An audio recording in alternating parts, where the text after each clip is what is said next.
The Becoming Flame podcast broadcasts pure, unfiltered power exchange that stokes the flame of your being. Because it's time to remember. It's time to return. It's time to become flame.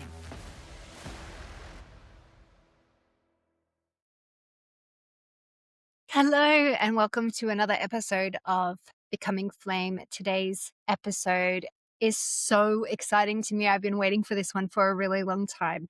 I have seen our next guest, whose on-stage name is Cha-Cha Bang, which gives you a little bit of an indication as to who you're in for. Cha-Cha, or Hannah, which is her real name, but I'm going to call it Cha-Cha because I think that's really cool. I saw her perform at a festival in Sydney a few months ago. We have been trying to connect ever since. She is a busy lady. She is putting on burlesque shows all over the country, in the Northern Rivers, in Sydney, in Brisbane, I think. She's an amazing performer. And for me, I just thought, I'm going to reach out to this woman because what she's creating is amazing. You could feel the difference. This was not just, a woman taking her clothes off. This was a woman who was doing revolutionary woman's. Her performance is a rite of passage. She's not just directing shows. She's leading women back into their bodies, into their erotic power, into their right to be seen, their right to be celebrated on their own terms. I have read the reviews of the women who have done her courses, who have done her shows, and I am crying. The things that these women say about the felt transformation of their lives, of their bodies, of their immensely changed walk through the world. It's their erotic power is alive. It is who they are is now finally being felt, seen, and embodied by them. And I love it because I'm a baby burlesquer. This is a little bit of a fangirl moment for me. And I remember when I first got the opportunity to go on stage to do a performance, you are not performing as yourself. You are performing as the highest, most aroused, erotic, Eros consuming version of you. You know how to move your body without ever having been taught. And I love that the feedback from Hannah's shows and from her clients and her students say the same thing. And watching her dance, watching her be this person on stage is, oh my God, there's just something so powerful in burlesque that has almost nothing to do with taking your clothes off. That's just a fun part of it. And so I've seen lots of shows and I've taught by a variety of teachers, but the way that Hannah merges ancient wisdom, sensual rights, full-bodied feminine expression, it's exactly what we need to be amplifying right now. So I invited her on the show. It is literally what I am building with this podcast. And all of our intimacy products at Fenix are about knowing how to find and access so much safety in your Eros. That's what she does. And so she's really here guiding women to shed shame. So instead of taking off clothes, they're taking off shame, they're taking off armor, they're taking off all of the taboo, all of the things that we do not need to be holding, and helping them to embody sensuality, sexuality, femininity, body love, true leadership, everything that is good and holy in woman through their skin, their hips, their truth. And I just love it. I love it. I'm so excited. She has just finished another container and we are going to get into it today. Without any further ado, please, would you welcome Miss Cha-Cha Bang. This is Hello. so exciting. Thank you so much for having me. So I can't help but notice that Cha-Cha on stage, Cha-Cha Bang on stage, and Hannah Wang here, slightly different people. Yeah. There's a different energy. There's a different felt presence. How did you birth Cha-Cha Bang? I think Cha-Cha Bang gave me the permission to unleash a lot of sides of myself that I think previously I might have been too scared to unleash. Like there's something really great that happens when you give yourself like a stage name or a burlesque name, a pseudonym. It just allows you to unlock different archetypes and ways of being. I think Hannah Wang in the world as myself, as my identity, I've come across a lot of different experiences and stories that have held me back from my full expression, whether that be society's ideas in my mind, or peers, or professional life, or family, or whatever it is, these ideas that I created. Somehow stepping into another character and creating this other character, it just gives like a little bit more of a permission slip to just bring out this like different energy. Mm. And how does it give you permission to let go of things as well? Those aspects of you that maybe don't need to be part of you anymore. Yeah, I think it's just, no longer identifying with my story and my history. Like Hannah Wang has like gone through all these things, and Hannah Wang has memories in her body where she might have been crucified for showing her sensuality in a professional realm, or all these stories that Hannah Wang Right. has through. Yeah. And when I step into Cha Cha Bang, it's just like this kind of freedom of anonymity, freedom of another character, and just this almost building archetypes within myself. Okay, I have this like fierce, sensual, warrior, sexy superstar in me. But if Hannah Wang goes out there and is like, yeah, I'm a fucking star, like, am I allowed to swear? Sorry. It's becoming flame. It's gonna get hot. Like I get on stage and I'm like, I'm a fucking star. Everyone look at me. Then, there might be things coming up as Hannah Wang of like, oh, what if I'm being too much? What if there's ego? What if I'm being too egotistical, or all these ideas? And then Tasha Pang just doesn't give a fuck. She just gets up there and just owns it. And yeah, there's a really beautiful thing when you give yourself this like burlesque stage name or pseudonym to give yourself permission to really express and explore different parts within yourself. I know. I'm a baby burlesque. By no means do I do what you do. And I'm a baby burlesque before I had a physical baby, and I haven't gone back since. But I wouldn't describe it as a character that I was playing. It was more like I was tapping into the part of me that most wanted to be expressed, that most wanted to come out and be seen and be felt and be experienced and be moved and like take that stage in a very different way, where you breathe differently, you move differently, time slows down and contort.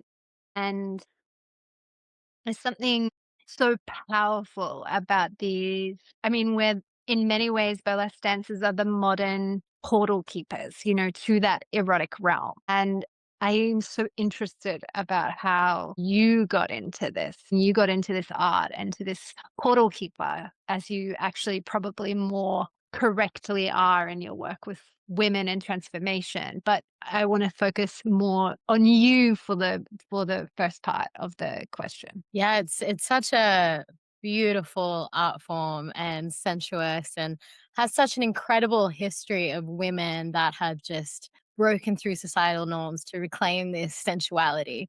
And that's so wonderful that you've been doing burlesque too. For me, I've always been a dancer and performer since I was like 2 years old. I started ballet and grew up in like the dance school world and performing art schools. Grew up in film and television, and yeah, had a career in it, I guess, until through most of my young adult life. And then for a while, I had moved to LA, first in the pursuit of entertainment, but then I ended up opening a clothing shop over there and opening up my own business. And I did that for 8 years and got to really explore a different part of myself, of my business mind, my masculine mind. I think there was a part of me with performing arts that I didn't feel like I had a lot of control over my own career, especially as it came to film and television and always auditioning. And having a business then allowed me to just really feel like I could get my hands in something and create something start to finish, just me. And then 2020 happened, and I came back from LA to Sydney, and it's such a great pause for everyone. Like we all had to just stop what we were doing and reevaluate. And at that time I really missed being in my feminine and performing, and I just had such a yearning Right. for it. So I took a dance class at a burlesque class at Sky Sirens, which was this, it's closed now, but it was a fantastic, that's where you went as well? So good. It was amazing. It was such a beautiful studio. I joined a troupe with an incredible burlesque dancer, Porcelain Alice, and you love Porcelain too? Oh my god, she's the queen. She's the queen. She's incredible. Yeah. So I took a dance class with Porcelain Alice, and my first performance with burlesque was at Royal Heart Review with her troupe. And after that, developed my own solo act, and she booked me for some gigs. And then it just kind of snowballed from there. And when I came up to Byron, there wasn't much of a burlesque scene up here. Mhm. And it just started because me and some friends of mine, like, we just wanted to take sensual dance classes. We wanted to activate that energy, and we wanted to dance and be sexy and have that safe space for us. So I was like, you know what? It's not up here. I might as well teach a class. I taught pole dancing in my time and taught dance, and, I felt very comfortable there. So I started classes, and yeah, just snowballed from there. Okay. There's so much in there that is so amazing. So you're obviously somebody who is really good at taking chances and really good at backing herself and just taking that leap and being like, okay, if it doesn't work out, it doesn't work out. But what if it does? Is that a personality thing? Is that part of who you are? Or have you already known how to tap into your own erotic creation and creator in some ways? Like, how did that happen for you, I guess? Is it native and natural born, or is that cultivated? Such an interesting question because it's probably a bit of both. And who knows where it comes from, like what our soul blueprints decide that we're going to incarnate as. Um, my sun is Aries, my Venus is Taurus. I'm like spicy and sensual, and that's part of my makeup. And I have always been like a very sexual, even young woman. But in terms of, I think there's two parts of it. There's like the eroticism part, and then there's a part where you're just like, I'm gonna go for it. I'm gonna risk it. Let's see what happens. First, starting with the part that's like, all right, I'm gonna take this risk. I don't know if it's gonna work out. I think that's something that maybe is very Aries of me. I think maybe that's just something that's in my makeup to do. Like when I was young, I was seven, I was 18 when I got my skydiving license and was jumping out of planes every weekend. That taught me a really healthy relationship with fear and taking risks. And then when I opened my clothing shop in LA, I was only 23. And I just kind of had this mentality of just like, fuck it and doing things without overthinking them, just letting myself like follow an impulse of what excited me and going for it. So I think that's allowed me to take risks with things like business or with things like, I guess, also eroticism. And then to speak to the other part of your question, like our erotic nature, I think I think it might be unique to everyone. For me, I think there's kind of two parts. On one side, I do think it's something inherent in me. I also think it's inherent in all women and all people. Mhm. But I think that's something I've always given myself permission to have access to. Another side of this eroticism is I think there's something that happens when you've experienced traumatic events around a certain thing. And that's not to say it needs to be like big capital T trauma. Sometimes these can just be like little micro things that happen growing up. But I think when we experience things that hold us back or can be challenging, that actually gives us an opportunity to go deeper into it. So I think, it's not a coincidence that a lot of people that do come into the world of burlesque or sensuality have had really negative or traumatic experiences in the realm of sexuality. And to be honest, I think the majority of women in the world have. One way or another, whether it be from personal experiences or just from like the greater collective of living in a patriarchy. And so, yeah, I think there's something to be said of like when you do have something taken away from you or when you have trauma around something, it gives you this opening, an opportunity to deepen into it through the healing process in a way that you might not ever touch if everything was just kind of smooth sailing and fine, you know? I think about that so often. I love finding these potent, juicy, terrible, taboo emotions. Like, it's my favorite thing in the world because hidden behind it is so much power. And so recently, I have been holding space. Like, I didn't have this feeling. I went into the container trying to find this emotion about whether or not it was in my body. And it was around the, am I envious of women who are unconditionally loved? That nothing has ever happened to them, that they're protected, and that they just see the world in a way that is so fundamentally different to someone who was not conditionally who was conditionally loved in their childhood. And I wanted to understand, like, where is the power of that envy for me? Like, what's that unlocking in me? And there's this almost like acceptance now that we all have so much shit that's flung at us in our childhood because of the way that our parents were raised before them and before them and before them.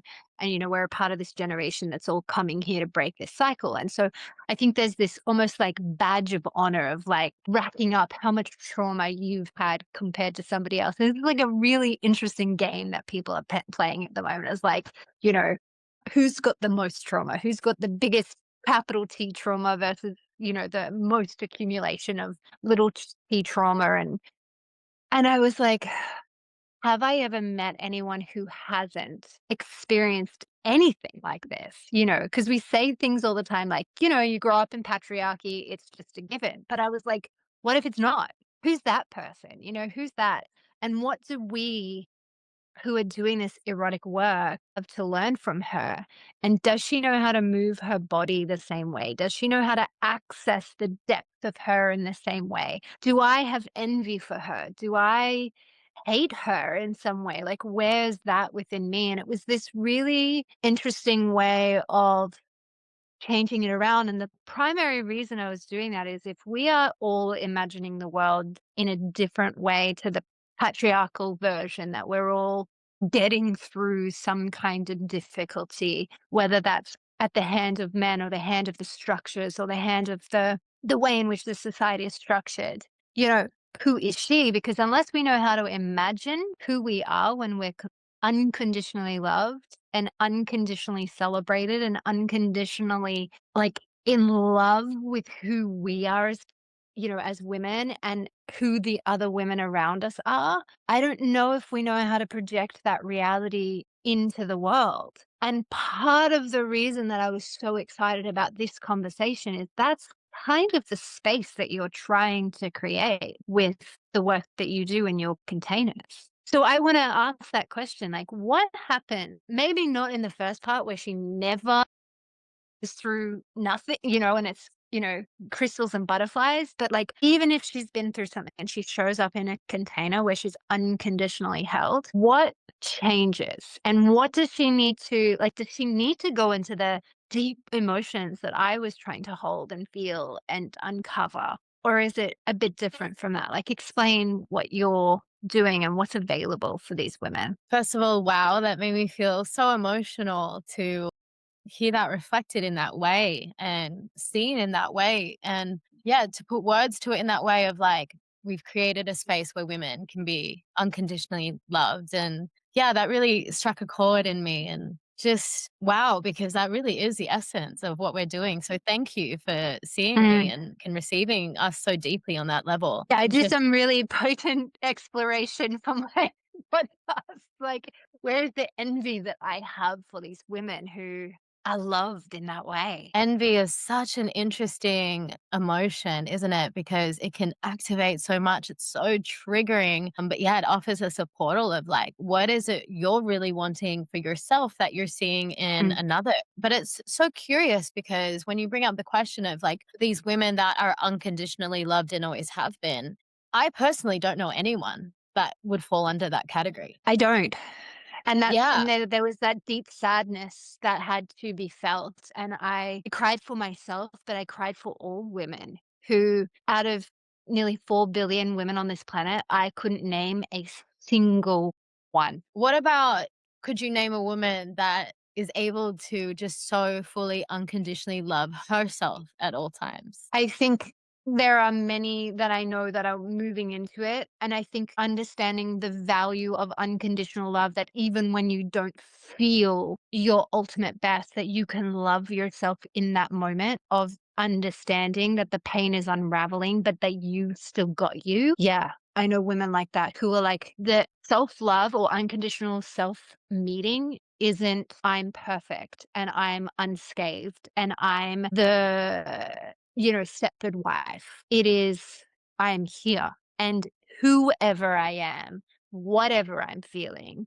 wherever I'm going, wherever I'm being taken into, I don't have any part of me that I don't know, that I reject, or that I repel away from. It's a woman that stands able to be who she is in that moment and knowing that in another moment she'll be a very different woman again. That I think is Yeah, available. yeah, yeah. That's We available. change That's the women. work, right? Yeah, that deep holding of self. And I think, even just in my own personal journey recently, I feel like deeper and deeper layers become uncovered of places where I have been self rejecting or self Mm, abandoning or shaming certain parts of my inner world. They kind of come around in a spiral in phases. And then, yeah, in a container like Wild Women, I think what helps us is the community of all the women together, because there'll be times where people are feeling that, are in times of not as much self-love or self-rejection, self-shame, and things are being activated, triggered, the stories coming up. But in a collective like that, there also be women during that time that are feeling really solid in themselves. It could be as mm. simple as like, in our sister circles, we start every circle with just checking in with where we are in our bleed. Sometimes it's as simple as like those in luteal are like, I'm gonna fucking blow up some shit and I'm going crazy. And the girls are in ovulation. I'm like, I'm glowing. And the beautiful thing about women is like when we're in community like that, we can hold each other through these different phases.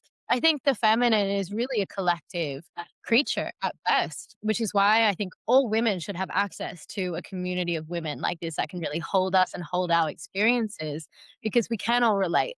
And if there are times where we aren't able to hold ourselves, there is such a holding that happens in the collective energy of women. It's an interesting thing. Can you imagine going into your, like, corporate, 9 a.m. Monday morning meeting and then, like, checking in where you're at with your cycle and, like, that being a normal part of life? It's not just, like, a woo-woo thing to do. I think it's about really taking up space as women and being like, "Hormonally, there's a different version of me today than there was on Friday." Yeah, and then also being in celebration of the cycles of death and life, because the feminine Mm, also rules the darkness and the realms of death. So it's not always about having to be in your summer, in your light. It's also honoring, kind of like what you were saying earlier, it's also honoring these phases of having parts of you die off, the snake shedding its skin. Like that is such a sacred time as well for all that to come yeah, up. So, yeah, like what you were speaking to earlier, it's not about this perfection of always being in divine light, because if we were, I believe we'd just be dead. and we've got nothing to do. That is, we've kind of come into this human experience to experience this kind of contrast, these human emotions, and learn how to shed. And from that shedding and from these experiences, we then can learn what we want to create from it. We use that as like the fertilizer of growth for the creations of our life. I'm really intrigued because I mean, lots of people talk about, cycling, cycle mapping, living by your cycle and everything, but you're an erotic portal opener holder. What does the menstrual cycle offer eroticism or eros in general? Juicy. I think it's so different at all different times of your cycle. And it also comes down to how do we define Eros? Like for me, it's not just about sexuality, but it's about aliveness. And in that Hmm. aliveness, it's about fully being able to feel all these emotions inside the body. It kind of, I think at some point in my spiritual journey, spirituality became all like about the ether, about, traveling different dimensions and kind of coming out of my body. This journey back to eroticism has dropped me back into the body. Like, what is the physical experience? Where do these emotions live in my body? And how do I hold myself? How do I let my body go through its natural releasing cycles, such as tears or shaking or tremor or, burping or whatever the way that the body releases energy? How do I be in deeper conversation with my body? So, the menstrual cycle is definitely so key for women in that returning back to that. And yeah, there's so many ways we can work with our cycle. I think first and foremost is awareness. All women, I feel like at a fundamental level, we should all be tracking our cycle and just know where we're at. Because it just gives you information of like, and every woman's going to be different. Their ovulation experience is going to be different. Their bleed is going to be different. But to first just have awareness over it, you then connect with like, okay, I'm a cyclical being. And if I'm feeling this intense rage right now, it may not last because I'm in luteal. Or if I'm like feeling so glowy and horny, like maybe I'm in ovulation. So there is that aliveness of the full spectrum of emotions. But as we come to just sexuality, and creative energy even. I think it can be so beautiful to experience that, obviously in ovulation in your summer period where you're feeling just like glowing and magnetic. Like that is just such a beautiful feeling. We all love that. But also when we're in our bleed cycles, I love experiencing sexuality in that as well. Cause for me, that feels very like shamanic. Like we're going Mm, into those deep realms of the darkness, and the veil is so thin. Our wombs are a literal portal to the creation of life. Like life literally enters through them. So we have that in our wombs. And when it opens up and bleeds, we're so deeply connected to those realms. So to experience pleasure, which if we look at orgasmic pleasure, not necessarily defined by orgasm or sensation, but what if we define pleasure as this like loss of mind, like just not thinking anymore, but being fully present in the body? That really allows us to have this communication with the underworld, with a mhm. shamanic rites that we don't have at other times in our cycle. And then we can look at our spring where, it's a birth of new ideas and we're starting to become fertile again. And all that we've released and the messages that have come through our bleed phase can start to like birth into a new space in our spring. Or we look at our autumn, our luteal, where we're really shedding. And that can be a time where a lot of these kind of feelings that we may have just kind of like put to the side or we haven't fully paid attention to start becoming really loud. And that's then our time to know, okay, this is what I'm releasing. This is what I'm not carrying with me into the next cycle. One of the things that has been really intriguing me more and more and more as I layer community connectedness, I'm fascinated with like tree networks and just like interconnected networks. And the womb isn't interconnected. Women are interconnected. We sync up and it's not by mistake, it's by design. One of the things that you just sort of like touched on and I want to pull it back into is this curiosity that I've had around almost the avenue and the portal for actually holding, like going into an emotion at a particular time in your cycle. So, for example, we are a warring society that has so much sadness and rage and despair and all of those things that exist externally to us have to exist internally to us. We were feeling like, even if we're not feeling them, our body antennae feels it. Like our bodies are receptors to all of this. And it was really this idea and this thought of like the women who go to the Wailing Wall and like mourn for the mourners, and embody the deepest and purest sadness and grief and oh, I'm sorry, this is just like 2 days after the Bondi, and you can feel the sadness, right? You can feel the collective mourning, and part of this conversation started opening up for me when I try to talk to men and they mentally calculate grief. Not all men, but a lot of men have been taking these conversations from a mental capacity to understand what emotion is. And I think we've been trying so hard for so many millennia to fit in the correct boxes in a society that is mental and is out of body and is you spoke about the spiritual experience of going up and out of the body. That is a male experience of spirituality. That is a male experience of the higher purpose. Women go downward, women go inward, they go into our bodies. And as we're seeing this reclamation of true femininity being held within the body, we start to actually the shift in what's happening in the language around, whether it's just the spiritual realms or like the collective, talking about what we're doing as a womanhood, which is around remembering what's held in our body. And this whole experience with Bondi, yet another atrocious event, designed to divide and to hate and to separate. And especially because it was such a specific attack against a specific religion that has beautiful practices of collective embodiment of grief, collective embodiment of like feeling it all. And you were just talking like if it's if it's this phase or this phase or this phase, like this is what we can tap into. And it just got me feeling like the erotic has been so misdiagnosed to be about upward sex and out of your body. Because again, the marketing has been done for the pleasure of somebody else that happens to be a man.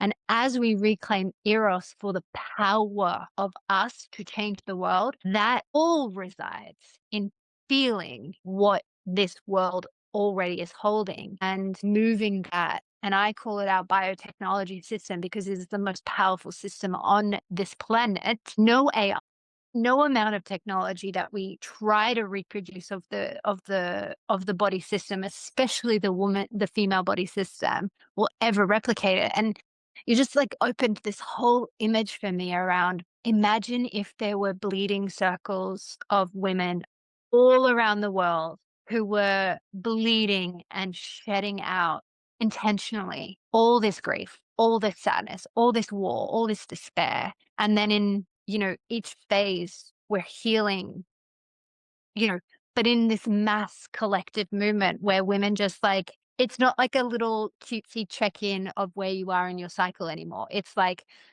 okay, we are collectively syncing up our womanhood for radical change on this planet. Like, wouldn't that just be, what if women's bleeding could stop war? Like, that's the kind of world that we all wanna, like, live in and tap into, and I just think that Eros as being, like, sexy just needs to be totally reframed.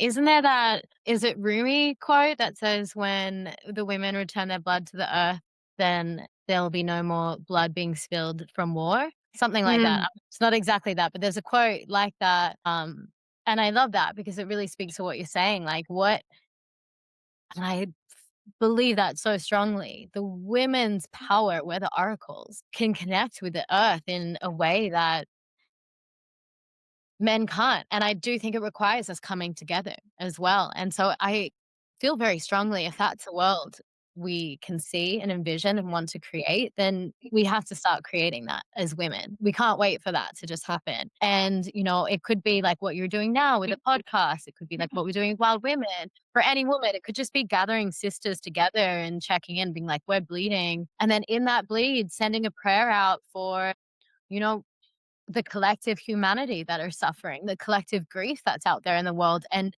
intentionally releasing that with their bleed each month.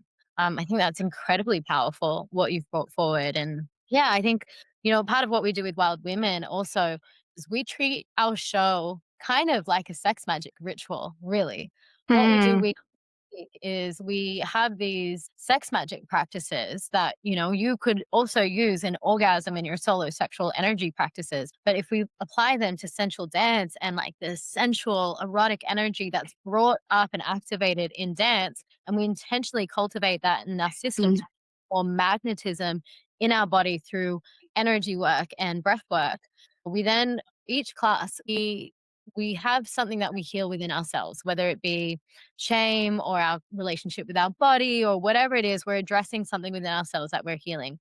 But then at the end of the class, we send out a prayer that whatever we've worked and healed on within ourselves, may that ripple effect to the all collective. Collective. May all beings love their body the way that we are learning to. May all beings find peace within their emotional landscape the way that we are learning to. And we build this kind of collective prayer that then during our show, we set an intention that like that's like the orgasm. We then send Mm, that and like burst it to the collective through breathwork techniques that we actually do in the show. It's not something that's overt. Like if you sit and watch a show, you're not like watching some like a witchy ritual. But when you're in the show, you know what we've been building and praying for week after week, the collective prayer that we've built towards. And then you know that in the show, our intention is we're sending that energy out there so that may all beings feel this healing that we've been able to experience within ourselves. So yeah, I feel like that speaks to kind of what you're saying about how women can come together and actually make collective change through our intention, through our wombs, through our erotic energy. And yeah, maybe the time is now where that is actually becoming more accepted. We're returning to this knowledge and seeing the power and remembering the power in that rather than thinking that the power always lies in the logical or the doing, that the feminine mm.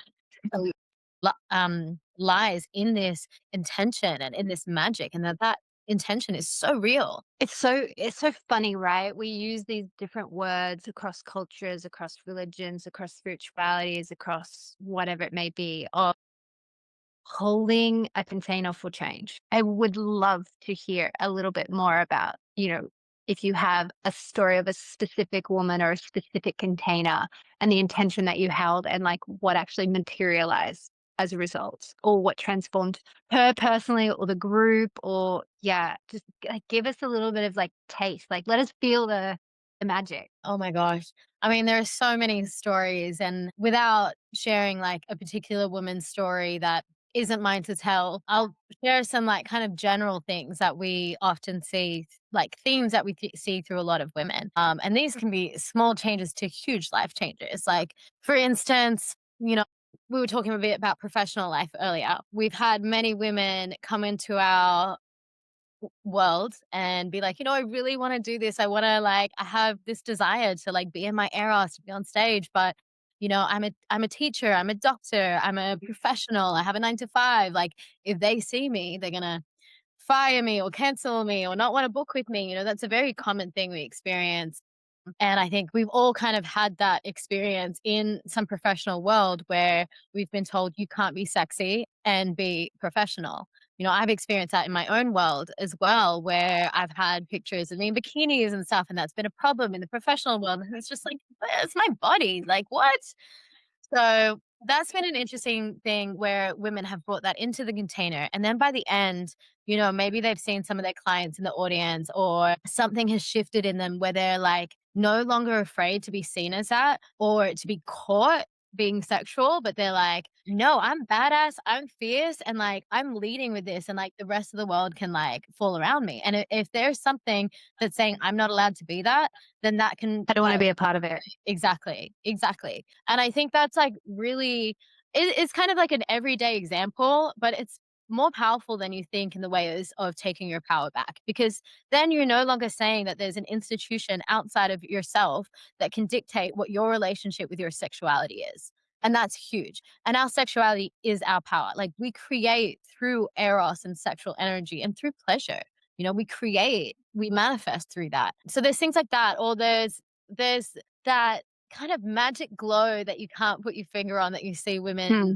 leaving with, when they end the container. And it's Everyone's definitely not Maybelline. yeah, yeah, absolutely not. It's no product outside yourself. It's really a full acceptance of self and a decision that you will now be seen. No one else gets to dictate whether or not you can be seen or you're too much or you're too little. It's just like, no, I deserve this space. I'm a woman. I deserve to be seen. My light deserves to be shared. I'm allowed to take up this space. It's my right and my, like what, not obligation, but it's like it's a gift to take up this space and be seen because the more I give myself permission to be seen in my sensuality and my power in all that I am, and, without apology, with just like full brightness, like the more I bring forward that energy, the more than that gives other women to bring that forward as well. So it becomes less about, okay, I'm scared of being seen and all this, and more about, what, we all deserve to be seen. There's nothing inherently wrong with this. Um, yeah, speaking to more personal stories, like we've had women that have then gone on and chased careers in new ways that they didn't think they would, like gone on and opened businesses. We've had women that have left relationships. We've had women that have then found love afterwards. Often we hear women come back and say all their friends are like, "What has happened to you? Like you were glowing. Like there's just something about you."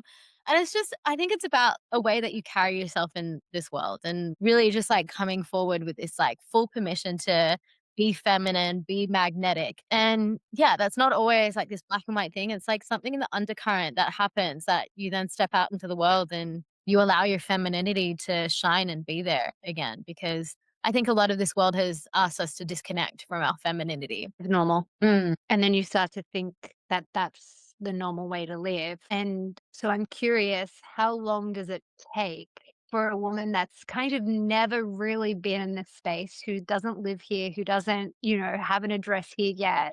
She comes into your space. How long before you know, she moves in, she brings everything she owns and she like, live here now. I reside in my Eros. I live from this space. Like how long on a typical journey would that take? Yeah. Well, so our experience is 9 weeks. We do 5 weeks of workshops. We have a nipple pasty crafting day, a rehearsal, a few live shows, and a closing circle. So that container is like a journey that we take you on. However, in terms of like arriving into Eros, it's a really hard thing to quantify because I don't think there is an arrival point. Even me, someone who is facilitating this experience for so many people, I am still deep in the journey. I'm still forever learning and arriving into my Eros and finding ways where I've been disconnected and denumbing or expanding my capacity to receive. So I feel like Mm, really an infinite journey. You may unlock layers where you realize, okay, I'm in with this journey now. I'm not afraid of this journey anymore. I'm happy to go through the ups and the downs, and I feel confident holding myself in it. And then you'll think that in the next month something happens, and you're like, wow, life's really testing my ability to hold myself in this. And right, totally. forever journey. And the idea of the container, it's not really about a destination to reach, but just like a passage in someone's journey to help have a container or an example of how you can hold yourself, how you might be able to give yourself permission. Because, to be completely honest, sometimes after the container, it can be a big integration. Sometimes it Right. activates, opens all these things in you. And then there are old stories or old, false beliefs that you've wrapped around yourself that then need to fall away. Come out. Yeah. That trigger, an even more intense process. So it's very unique to every woman, and it's not one destination that you reach. It really is a lifelong, forever journey. And, Wild Women, what we do isn't the only answer. There's many avenues that you can find through this, and every avenue will give you something different. And no matter what stage you're at, whether you are like the world's best Tantra teacher or you're new to it, I think all of these process can have something to offer you and you can still deepen into your journey. I so appreciate that explanation because from my own personal experiences on this planet, and I'm not saying that this is a rule, it happens to be a pattern for me, a of way of working in the world for me. I wish it weren't, but it is. And now I just embrace it, which is when I get to a almost like, let's call it like a peak moment where I'm about to get too big for my skin, too big for my body, like too big for my life. It doesn't just go, okay, well, let's, maybe rearrange the furniture in your house and then you can, you know, fit a little bit more in. Or like maybe we, do these like very easy steps to move into that new identity. For me, it is you burn the entire thing to the ground. You go, if you went this high, then you have to go that low. The so you have your cha-cha bang, my name that I have always felt is like my other ego or my alter or my higher or my low, whatever you want to call it, my goddess name, my like whatever. It's Ishtana. And for a long time, I didn't truly understand the energy of the Ishtar and the Inanna and the underworld and the phoenix and the deep transformation. And when we came to doing this podcast, it was around, I wanted it to be like this rising, and I wanted to be like, no, I just want to stop being this way and like blowing shit up and like burning everything down. I just want to rise and gently and happy days and like light, love, butterflies and fireworks, like just easygoing. But that's not who I am. And so what I realized was like this becoming flame, this part of you that has to get so hot for the alchemy to move, to get going, to like find. And that was actually my experience of burlesque as well, in a kind of a more fun way, but it was really that concept of, like, both physically being so hot on the stage from the lights and from the all of that kinda glitz and glamour, and you're moving and your body's hot and you're sweaty and you're on stage, so you're a bit nervous and your body's a bit hotter, but also, like, internally of, like, all the aspects of me that tell me I need to be this good girl, that I need to put myself last, that taking your clothes off on stage is wrong or vanity or is just about having a good body, about egoistic, like that all like was so removed the idea of like you only get to show your body if it looks like this, or that. So you only you only get to be sexy if you look this, or you only get to move if it's for this person. And all of belief around why you would do me with it was so far down the list. And what I really love about what you're doing, what you're saying right now is the primary person that this benefits is self. That's who it is. And so for me, my experience was very much because I wasn't doing this in a container in the way that you're doing it. I just took a class, and the emotional and rest of it, our chemical journey is happening. And I think one of the reasons I wanted to reach out to you, can you hear me? I can hear you. Yeah, it was breaking up a bit, but I can hear you. The video just paused, but I can see you again. Yeah, one of the reasons that I wanted to reach out to you was sometimes we do these things like, and we think we're taking this spin class, but we're activating this immense change. We're stepping into the fire, we're stepping into the flame, the portal, the whatever. And, sometimes these things are really, really accessible. You can go walk down to Oxford Street and walk into, like a cutesy little studio and learn how to the art of striptease or anything, and we have these life changing moments of it. And so I'm like kind of curious because of my own experience in like, whoa, like what's happening? Like I've got to, who am I now? Like, what do I believe? How do I approach my life? Like, what am I going to say yes to? What am I going to say no to in this moment? Who am I going to be? Am I going to accept going into this underworld right now? When I didn't really have time to, like, I thought I was doing a class and now I'm taking you on a like personal transformational journey, walking down, Oxford Street in Sydney. It's like, this is not the moment to be cracked right open.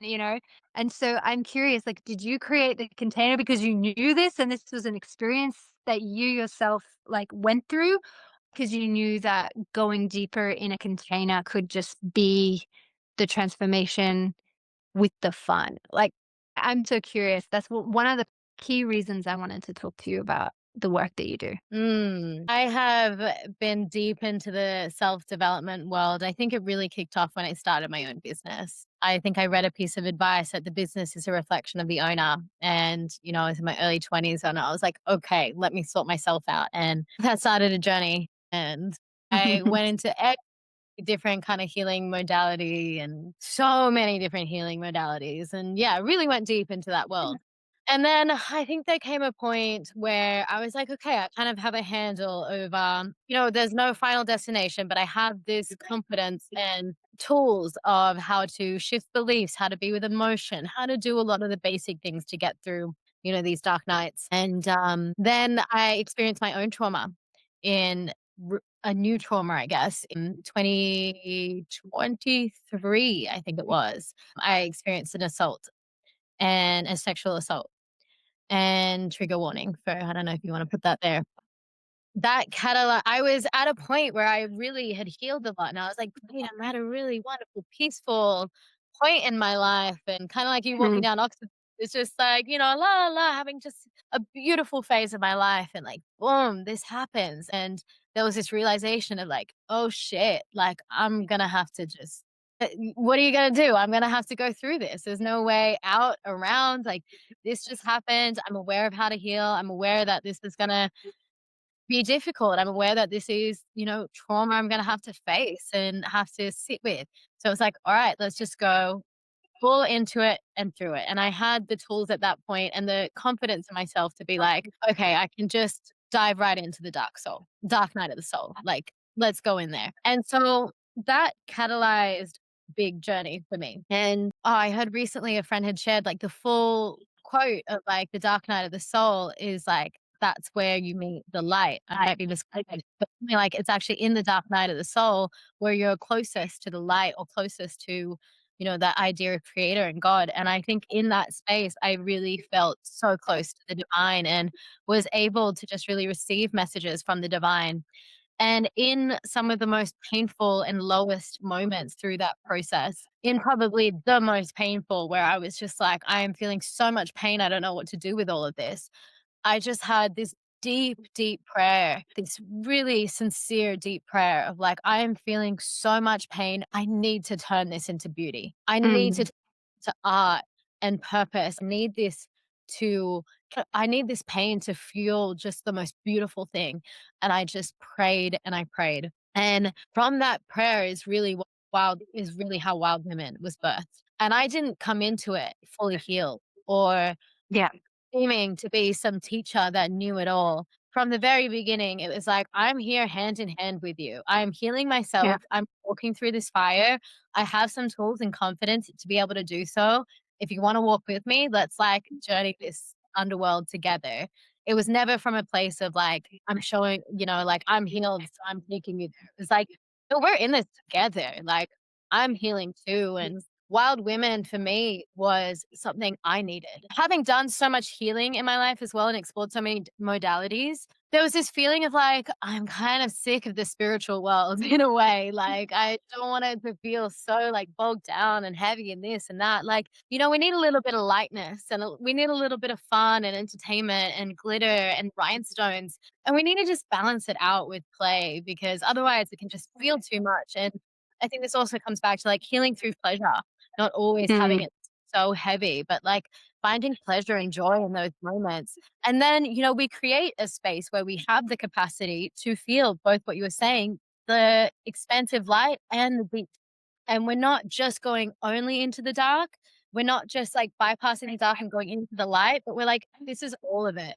We've got space for, like, the light and the fun and the dark and the realness, and yeah, it really was created because it was something that I was needing and I wanted to be a part of. I think that's the magic of taking that's the magic of the alchemy. That's the magic of becoming that flame, right? Because when you are a woman who's acting in your deepest desire, first of all, I truly believe in the experiences that I've had on this planet are that your desire is not yours. It is gifted to you or it is chosen for you or beyond you. You chose it as much as you choose the things that you're going to do, you choose that desire. And when there's a choice to do anything else, that is not your highest desire. Because the desire that you are here to fulfill on this planet, there are no plan Bs. There are no alternative pathways. It is, we will work this out. And the organizing principle of the world allows for that desire to come into effect. But equally, if you are acting from your own smallest desire, where it's like one drop of what you're here to do, it's not the ultimate thing either because other women, other people need to be affected by and showered in your desire because it heals us all simultaneously. For me, the thing that I feel most deeply about the container that you're holding is that it is about networking. It is about grander effects of what this can unlock in you and you and you and you, and then equally in the audience. So you didn't come to the container, that's fine. Come and buy a ticket and watch this because you will still be affected by a woman claiming her power, by claiming her Eros and like walking through that. And I think when a woman is holding a big desire and other women come and step into it and add to it and make it bigger, it's very attractive to everyone around. It's very attractive because that moment where you said, like, in the dark night of my soul, I'm closest to God. That crystallized and put into your creation, right? And so people come into your container can feel the closeness of that divinity, of that desire, of that pleasure.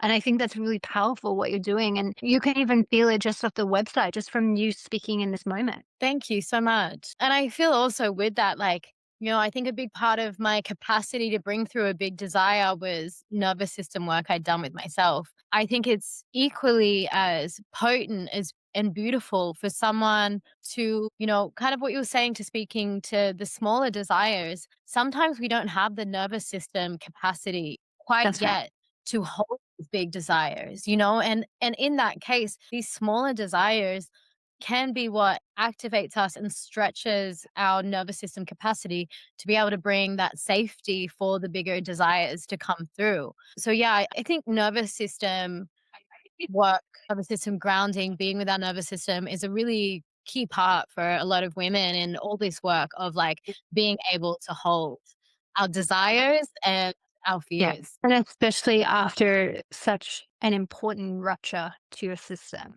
You know, what I found in going through my own DV has been, how do you then trust yourself again? How do you trust your body again? How do you actually find safety in the intimacy that you're trying to open? Because your connection with your Eros is the most deeply intimate part of you. It is your portal to who you truly are.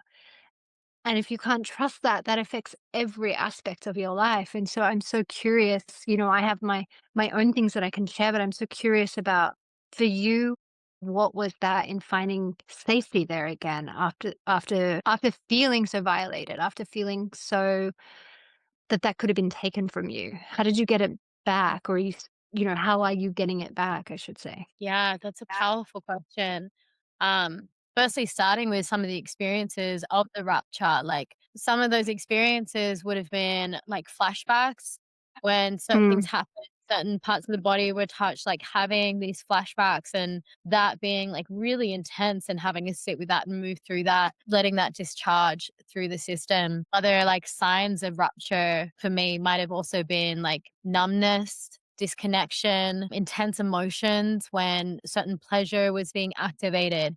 yeah. So these are some of the things I was experiencing that were the rupture. Knowing that that was a rupture, bringing it back to kind of what I was saying earlier is like sometimes the places where we've been wounded or have had these ruptures, they're actually opportunities for us to go deeper than we would if there was no rupture or scar there. Because there was flashbacks that I'd been experiencing, I had to be really present with my mind and my capacity at that moment of what I was experiencing, my breath, of being able to guide myself through it, my awareness of like, okay, I'm going through a flashback or a trigger, something's triggered me and I'm reactivated. Okay, right now I'm noticing myself in a freeze kind of response or a flight or fight, fawn, whatever it is, response right now. And like having that awareness over self, like, firstly, just even that awareness, that might be a deeper level of relationship to self that you might not have had you not had a rupture. Had you not had a rupture, you might have just been going through the motions without having been needing to check in with yourself, like, "What is my nervous system doing right now?" But instead, because that the triggers were loud, the flashbacks were loud, it's like, "Okay, I have to be with myself right now and notice that I'm going through this and let myself go through that." You know, then deepening those layers, like being with the parts of myself that were in freeze, parts of my body that were in freeze, Mhm. of like, okay, I'm going to allow this freeze right now. What if I just fully let my body freeze? What if I then speak to my freeze and say, thank you for freezing because I know you're protecting me. I know you're freezing because there's part of me that can't handle it all. So I see you and I acknowledge you and I thank you and I honor you. And sometimes just that being with self really help that freeze kind of melt away because you're giving that free space and permission. And then in that, you've now learnt And this the new. validation of the work that it's doing, right, to protect you, and you're Mm, thanking it, and you're grateful for it. It's like, "I know, buddy, you were trying to keep me so safe, and I'm so grateful, like, but I'm safe now, like, let's work together, both understand what safety can now be." yeah, Yeah, absolutely. It's such a beautiful thing. And unfortunately, sometimes it needs to get that loud for us to learn that. So, like, once I'd learnt that yeah, on a greater scale with moments of freeze that was so obvious, it then become much easier to do on the more and more subtle layers. Then I could see where there was just freeze or numbness in my body that might not have been from this big capital T trauma, but might have just been yes. from not having to learn how to really be in relationship to my body. But having now learned that on a larger scale, I can now apply this to these more subtle situations and be like, okay, I can see there's, you know, with techniques such as yoni mapping, like really de-armoring and being with different places in my physiological pleasure and makeup, you know, de-numbing those places and just softening around that because I had learned that skill on a larger scale. And you're doing that yourself when it comes up or when you feel felt, or you're doing that with a practitioner, or how do you Oh, approach? yeah, I think there is a lot of value in learning with different practitioners. And I think it's really great to also explore many different modalities, many different teachers. Mm, Go to what you're drawn towards, and everything has something to offer. There's no one right answer. I think it's like yeah. really, if there's sometimes an intuition calling you towards something, go and follow that and see what it has to teach Yeah. you. And and try different ways. Then take that and then bring it into your self practice and your relationship to self. Really, the practitioners are there to kind of give you a window or permission slip. But the real beauty is when you're able to take it away and integrate that. Integration is probably the most important step to anything you'll do. Whether wild women journey or a one-on-one with a practitioner, plant medicine journeys, integration Whatever. is really when it just becomes a part of you. And that should really be held in the most sacred. Sometimes I feel like that can be a bit forgotten with the emphasis on the actual practitioner or the container Hmm. itself. But actually, the integration is then when we take everything we've learned and we put that into a practice in a way that feels natural and organic to us. So, yeah, definitely both. And persistent, long lasting. That's actually going to be part of you.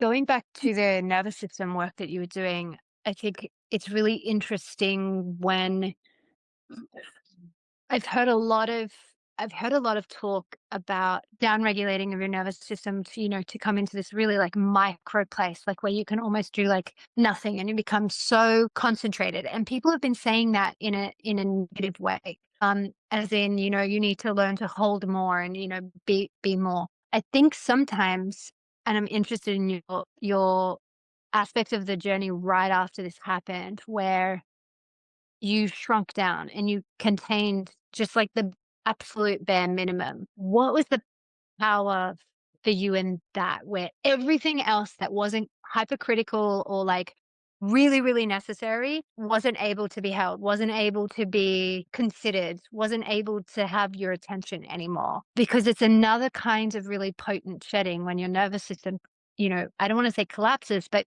concentrates. Love that question. And I love the way that you're bringing attention to that because that is so sacred. So often people just see the result of that. They might see me with wild women and be like, wow, he's a person living so fully in their light and purpose and all these wonderful things. But it's so beautiful you to speak for that time where the butterfly is falling apart in the cocoon. The caterpillar is disintegrating in the cocoon to be able to become a butterfly. For me, that time, so after 2020, I'd closed down my business and I came and moved up to Byron and lived in this beautiful little caravan on a property. And that was literally, I called it my chrysalis. And during that time, I went from having this huge international business to that becoming bankrupt and having no idea what my next stages were. In that, there was a lot of temptation to kind of go on to the next thing, like get a job or this, Rush that. through it. Like, society, you lose one job, you're meant to get another. And I've never been a job kind of person. I've always the Aries entrepreneur, cap rising. Like, I like doing my own thing. And I think the best decision I made for myself at that time, where everything in my nervous system was telling me to collapse and go in, was wanting to just like cocoon, the best thing I allowed myself to do was to actually do that. And so I spent maybe 3 or 4 years just sleeping, basically, probably like just really really inwards with myself, with my own energy, and kind of like what you were saying, letting everything that wasn't serving me fall away. Like the belief that I was meant to get a job fell away. Fears around abundance that I had, like, oh, maybe I need to make money, they all fell away. I kept being fine. It just worked out one way or another. Like that all just like fell away. And what I was left with was, can I just do what I want to do right now? Like, what do I just like want to do? And like sometimes I was just like, I want to do art. I want to like paint a little. I want to play an instrument. I want to go out and walk in nature. And I reframed everything to have that be just as sacred as like more sacred than the things that I felt like I should do. Like the should do's might have been like, I should send out resumes and try and get a job, or I should try and figure out what my next steps are. Instead, I really gave myself permission to just so fully collapse into that. Like, and I think a lot of people when they hear that, they might be like, "Oh, what about money? What about things like that?" That is another thing that needs to fall away. You need to just like let that fall away. If I hadn't have fully done that, I probably wouldn't have found where I am today, feeling in alignment with myself, feeling abundant, feeling in my creativity and my purpose and my flow. It really was, that stripping away of everything that was not me, where I could find like what was most true to my soul. I guess I asked you that question because I've been where you are or were, and I knew the immense pressure that comes from a society that values doing and output and productivity and Instagram reels and whatever else, that it is, where it's all about living your best life and FOMO. And I used to like long before all of this stuff happened, I used to always be in the JOMO. I'd be like, I am so JOMO. I don't want to be where you are. I want to be where I am. And so I am lucky that I I had love that, that. and I'm really joy of missing out. Missing I love that. By missing out. I am a JOMO baby. I have zero fear of missing out on whatever you are doing. I am joyfully Yeah, missing out. I love that. And so I am not someone who knows loneliness because I've always had such a strong relationship with myself that I really love my own company, and I don't get a lot of it anymore as a mother. And so I mourn for that. But I remember after my own marriage breakdown and everything that was happening with me on the sense of like everything that I had been through. I just had this small baby. We were now homeless. I didn't know what I was going to do. Left big successful careers and businesses and all of this. And all I could do every single day was I moved all of the shoes outside of my closet. So like I put them in a cupboard outside, and every day I would just lie on the bottom of the cupboard in the dark and be in that container, be in that cocoon. And it was interesting because I remember one day somebody saying to me, like, what have you been up to these days? And, like my mind started to like make excuses, but my body just spoke. And I was like, I'm doing my most intense and potent work of my life. And I was like, oh my God, what are you talking about? You're lying in the bottom of a cupboard. You are a loser. You have done absolutely nothing. You are spin doctor. What are you talking about? And this is what's happening in my mind, and my body spoke again, which was like, and I don't even know what it is yet. And I was like, okay, fine, have to listen right now. I have to listen. I stopped with the shoulds of like, get out of this bloody cupboard, like do something. You have a kid. You have to like, what are you gonna do? And as I spent more and more and more silence and stillness. All of that finally one day just like disappeared and went away. And I stayed a little bit longer in the cupboard. And then I like graduated to the living room, and I would just lie on the living room floor. So that was like cool because could fill up a bigger space. And then, little by little, like by little. And I remember being like, how is this working? Like, what is this doing? Like, a lot of the time, I wasn't even like consciously working with something. I wasn't like, okay, like, let's as you were saying, like, let's just sit with the freeze and melt it or whatever. I wasn't even doing that. Like, a lot of the time it was just like, I'm dead. And then eventually what was interesting, the freeze unfroze itself by doing absolutely nothing and giving it the time to. And I just would start spontaneously crying, or like just some tears would come down, or I would start laughing. And then I would get up and be like, I'm gonna make a garden. And so like these things where I had absolutely no energy all of a sudden I would get up and I'd be like, I'm gonna propagate everything from seed, and I'm gonna do this and this and this. And we like started living off our garden. And then I was like, okay, I'm gonna paint some canvases. I have no talent for doing that. And that would happen.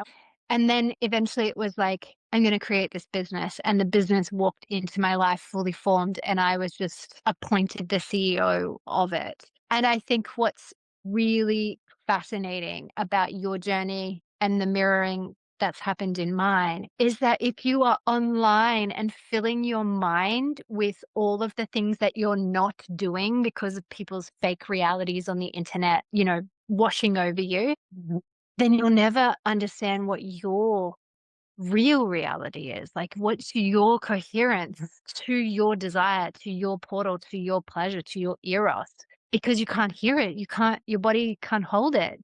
And I was interested what you were talking about in terms of like learning to hold more, because for me, it was actually getting rid of so much that I was holding that I shouldn't have ever held. Yeah, And absolutely. that was the space. Yeah, I think you make a great point. Like that absolutely needs to come first and coinciding with holding more. It's not necessarily about holding more, but sometimes actually in a sense, that can be holding more because what you're actually doing is getting rid of the distraction and getting rid of what's not self, because it's very easy in our day and age to be distracted or to constantly fill our spaces with Feel social spaces.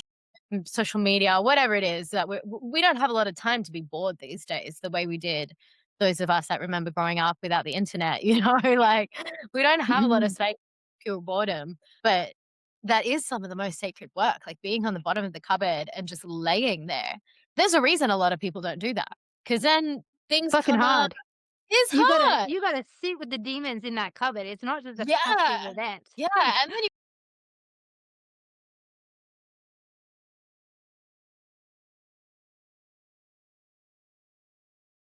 And I can and it tell you takes it's a lot of energy. You need huge amounts of sleep, and all you did was lie in a cupboard all day, and now you need 12 hours of sleep. And of judgment that we put on that as a society of like, what is productive? What is economic value? What is economic gain? What is a worthwhile life? It started to make a lot of sense to me that if women everywhere could access the personal and deep self power that I was able to it was a privilege for me to be able to spend that amount of time lying on the ground. But I will say, you have to choose your heart because, as you said, money is one of the things that has to fall away in the pursuit of you getting to this truth. And in letting money fall away, you start to actually understand that there's an enormous amount of information that we've never been given about what provides provision, not just money, but all of your needs being met and more. And then you start to understand how synchronicity works, how time actually works when money's not a factor. Yeah, we've kind of been grown up in a society, raised in a society where we've made money our master, and it's Yes. so because it's not even really real. Like it's a collectively agreed upon currency of energy that we exchange, and I think yeah, I think money's an interesting one to talk about because I do think that can be a limitation for so many. And also, it can be such a portal for spiritual growth and development and trust in universe and provisions, like what you were saying. Ironically, it was like letting go of that feeling like I needed to make money, returning to that trust of like, it doesn't look like I have any right now because my business just closed after 2020. I'm living in a caravan and I'm refusing to do anything that doesn't feel like in alignment. So that leaves me here laying on my caravan floor, not knowing where the next thing's going to come from, having to find the trust that it's going to come. The most beautiful thing that was developed was like that continual trust. It's going to work out. I'm going to be provided for. It's going to come one way or another.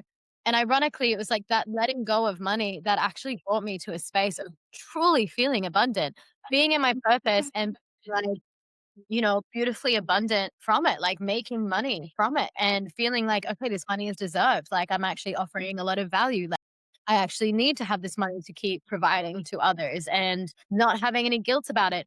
Being able to buy what I want when I want to buy it, not just financially, but mentally to know like, Right. okay, I wanna buy this right now, just buy it. Like, not having to have that conversation in my head, "Is it too expensive? Is it this? Is it that?"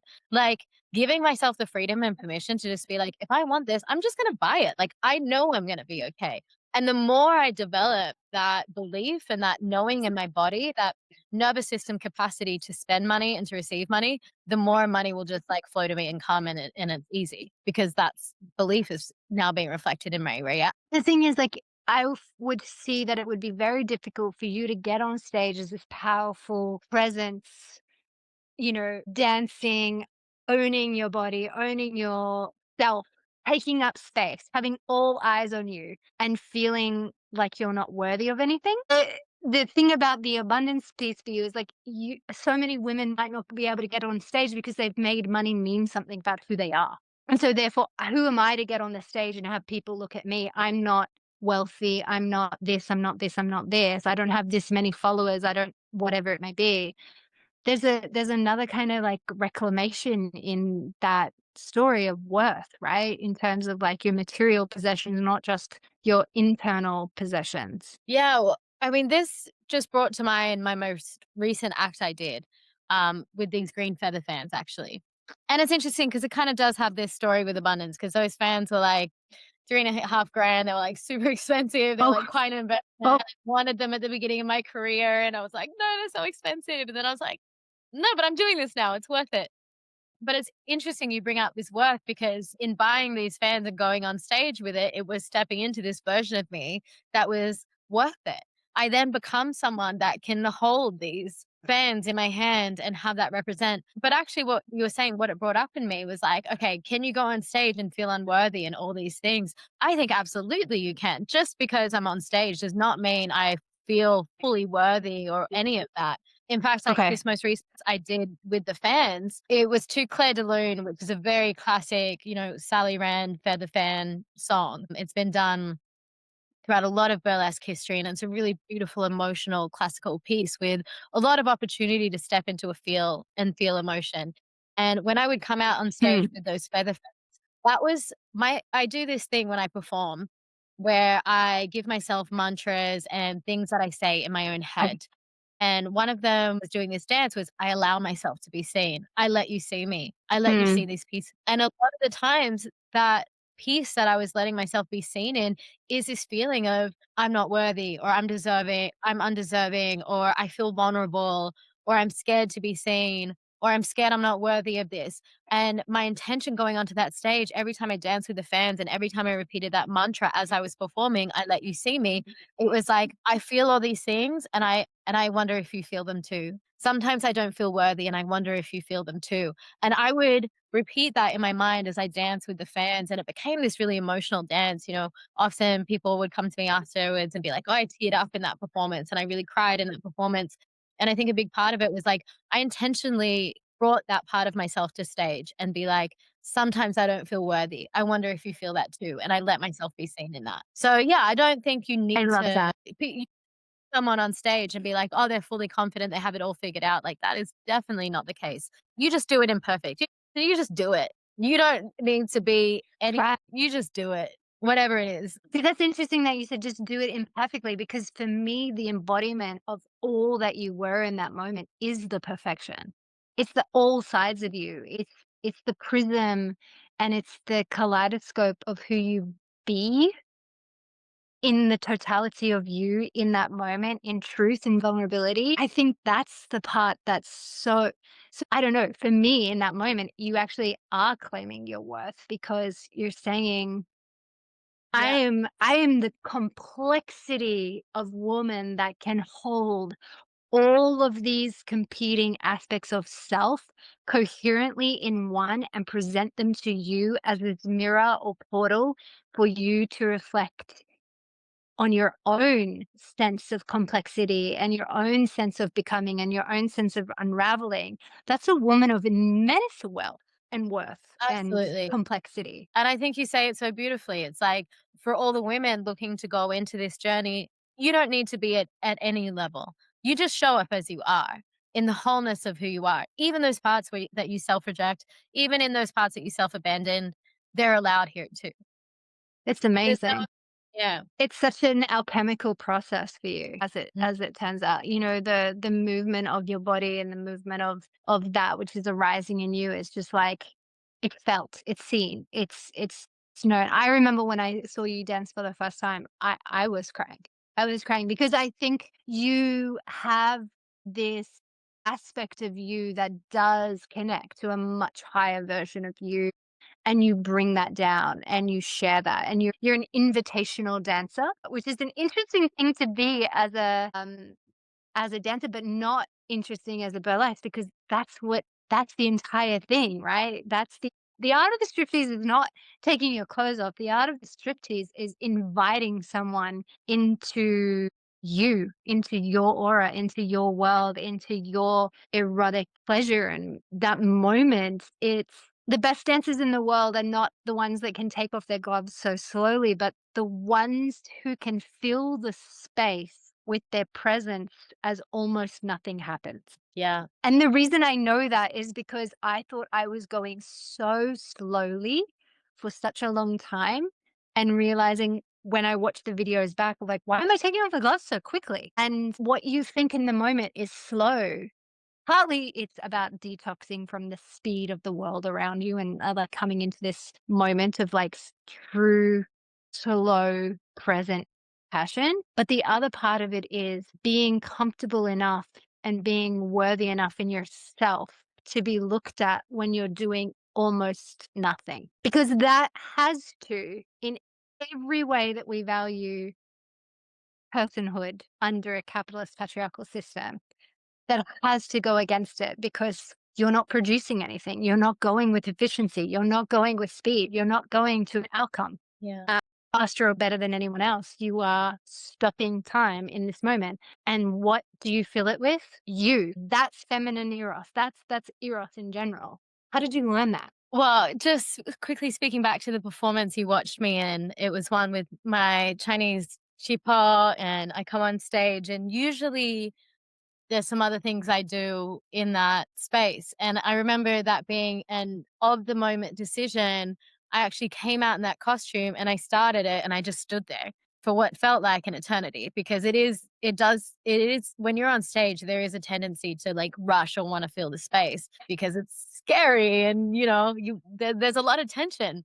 But actually when you're feeling that tension and you can hold it, you make the audience also feel that tension with you. And yeah, that's really beautiful. But I remember that being an of the moment decision. I'm not going to do anything. I'm just going to stand here with my eyes closed and I'm just going to be in this space and energetically present with all the women in the room. And, I mentioned I always kind of have this mantra, and I was just like, you're all queens too, and just like emanating out that energy. And then as the song cue started, I just opened my eyes and I remember someone in the audience like gasping, like, oh my It's God. me. I was right at the front and I was like, that woman and get her on my show. It was the most powerful eye-opening that I've ever done.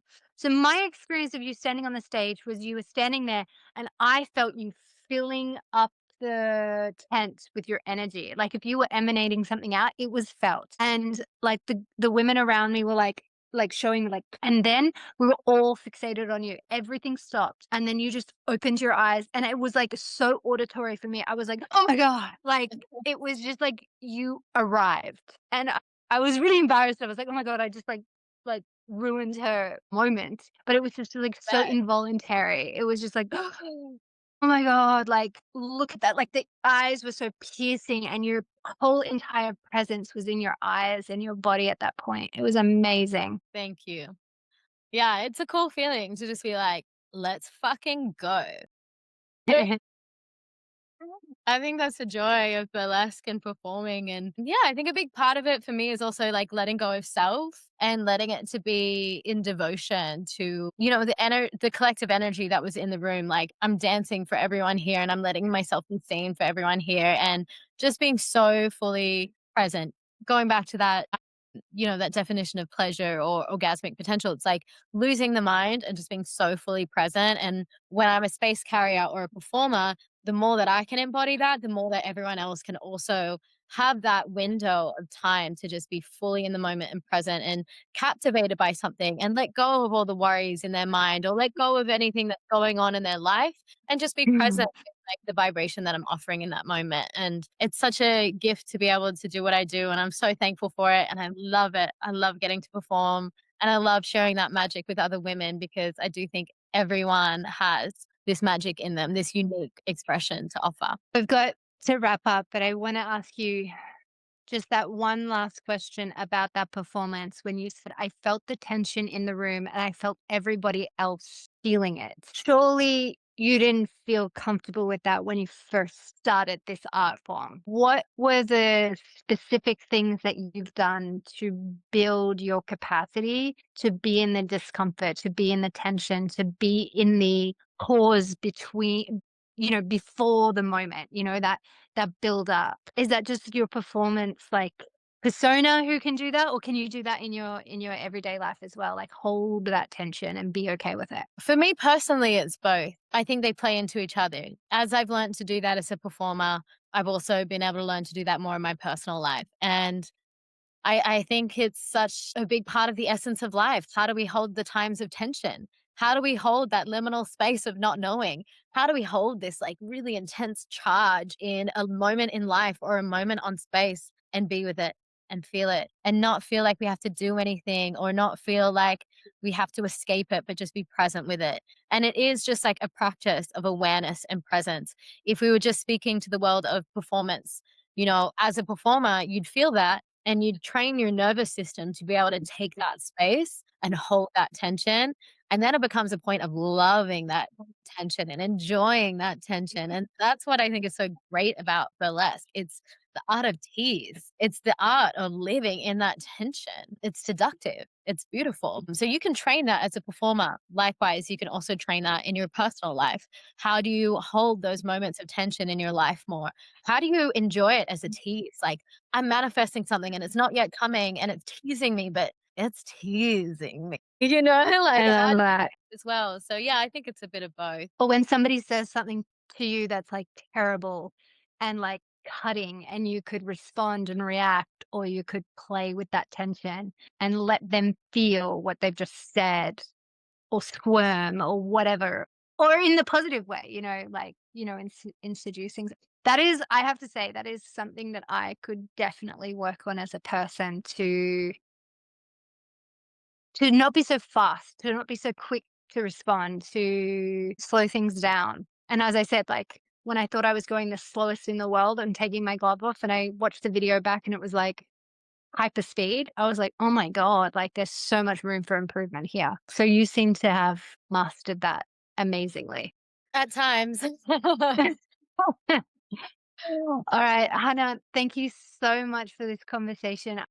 I want to just reflect what I've personally gotten out of it, which is really, I think the biggest takeaway for me is the way in which you can slow down the world in order to come into stillness or silence, in order to actually create something from it. So whether it's in a performance, in your art of striptease and seduction, whether it's in your personal life and taking time, um, in the moments between the liminal spaces, or whether it's in rebuilding after huge collapse and taking that time that you need. That for me has been the biggest takeaway, biggest points of validation. I have so enjoyed seeing you and meeting you in this moment. I have enjoyed being seen by you. And I am so grateful for the fact that one day I will say, "Oh, yeah, I saw Cha Cha Bang one day, 20, 30 years ago when she was just an itty bitty thing coming out and doing her shows. And now she's this worldwide, global, international star, changing women's lives all over the world." So it is a true honor to have been able to, you bless me with your time in addition to your show and your talent and your presence and your wisdom. Thank you so much, Kate. That's so beautiful to receive. And thank you for all that you're doing on Becoming Flame and creating a space for conversations like this that really mirror the depth that you've cultivated in yourself to be able to ask such Oh, insightful questions and carry the conversation to such, deep places that I think are really going to help a lot of women. So thank you for all the work that you do and for giving me this opportunity to be seen as well.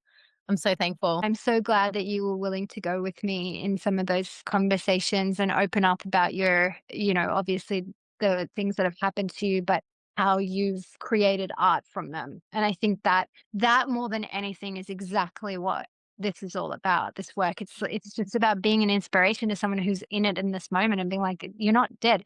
And I love that you said I did nothing for 3 years, like, so if you're in that place, like, it's okay. Yeah, I love the way you validated that for all women as well. And I think like anyone listening to that podcast, like people do battle with that. You get it all the time. People are like, oh my God, I'm doing nothing. And they get hard on themselves. And I think we do constantly need to hear like, that's okay. And yeah, I feel like you mirrored each of like the conversation, like you really mirrored and brought your own vulnerability and stories to it and insight to it. And that was so beautiful for me to receive and hear.